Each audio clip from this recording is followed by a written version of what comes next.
mes épisodes vont se faire principalement au mois de mars, là, donc c'est encore un peu loin dans le temps.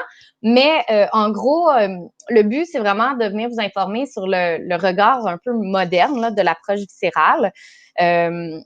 Je voulais surtout aussi débuter sur mon parcours parce que c'est ce qui m'a permis, à partir de mon parcours initial, là, de m'en aller vers une recherche que je fais à l'Université de Sherbrooke, campus Longueuil. Donc, en fait, le lien entre le viscéral puis les maux de dos sont partis, en fait, de un peu ma passion, qui sont les neurosciences. Et cette passion-là, je l'ai depuis longtemps. Donc, moi, je proviens de l'Université de Montréal. C'est tout nouveau que je suis à l'Université de Sherbrooke maintenant.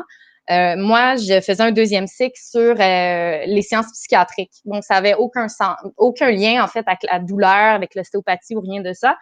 Donc, j'ai participé à un projet qui était la thérapie Avatar, qui était en fait une thérapie qui était assez novatrice en neurosciences où les patients qui présentaient en fait des signes graves de maladie bipolaire ou de schizophrénie et qui étaient en fait qui avaient une difficulté à répondre convenablement à la médication pour les hallucinations auditives, eh bien, le psychiatre avec qui je travaillais, là, Alexandre Dumais, a développé quelque chose de très, très novateur et c'était en fait de conceptualiser les voix de par des avatars informatiques qui permettaient, entre autres, à ces avatars-là d'interagir avec le patient malade.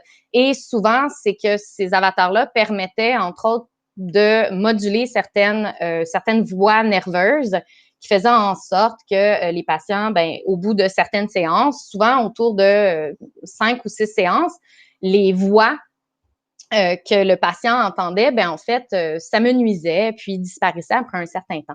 Donc, c'était assez novateur, c'était assez intéressant, puis c'est de la partie des neurosciences qui m'a toujours un peu vraiment là, je trouvais ça super intéressant, puis je trouvais ça tellement intéressant qu'ensuite, je me suis intéressée en fait aux douleurs que ces patients-là, puisque j'étais en contact souvent avec la clientèle qui faisait partie de ces études-là avec Alexandre Dumais.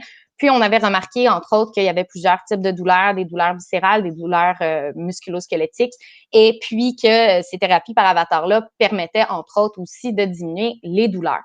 Et donc, je me suis dit, cliniquement, nous, en ostéopathie, parce que je faisais de l'ostéopathie aussi, ben c'est à partir de là, de cette notion que la modélisation nerveuse, les modifications, puis tout ce qui était de la neuroplasticité, c'était au cœur, en fait, là, de mon intérêt de recherche. Puis c'est à partir de là que j'ai contacté 2 chercheurs à l'Université de Sherbrooke, puis j'ai lancé mon projet sur déterminer un peu, explorer les effets que l'ostéopathie peut avoir sur les maux de dos, puis le lien entre le viscéral et les maux de dos. Donc, c'est principalement ça, mon sujet.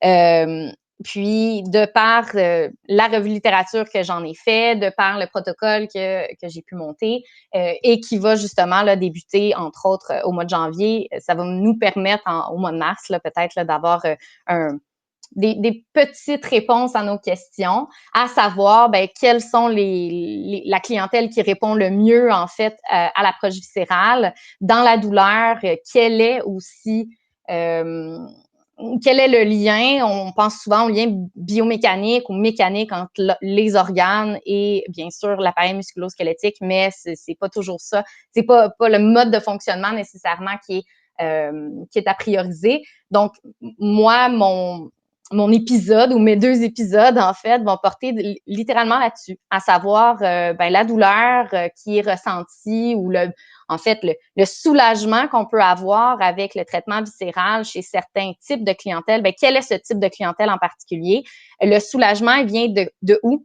Donc, vient-il de ce fameux modèle biomécanique ou ce fameux modèle de corps qui émane des années 70 sur la potentialisation métamérique et tout ça. Donc, c'est à voir sur qu'est-ce que vraiment on fait en viscéral. Là, j'aurais peut-être pas de bonne réponse à vous amener, mais au moins un début de réponse pour ça. Et quelle est la place aussi du viscéral au niveau de la recherche, et donc son implication aujourd'hui, qu'est-ce qu'on a comme résultat, qui sont des très petits résultats, mais qui démontrent quand même qu'on a un certain effet fonctionnel sur la clientèle qui qui ont des douleurs musculo-squelettiques et qui répondent bien à l'approche viscérale. Donc, c'est principalement sur ça que ça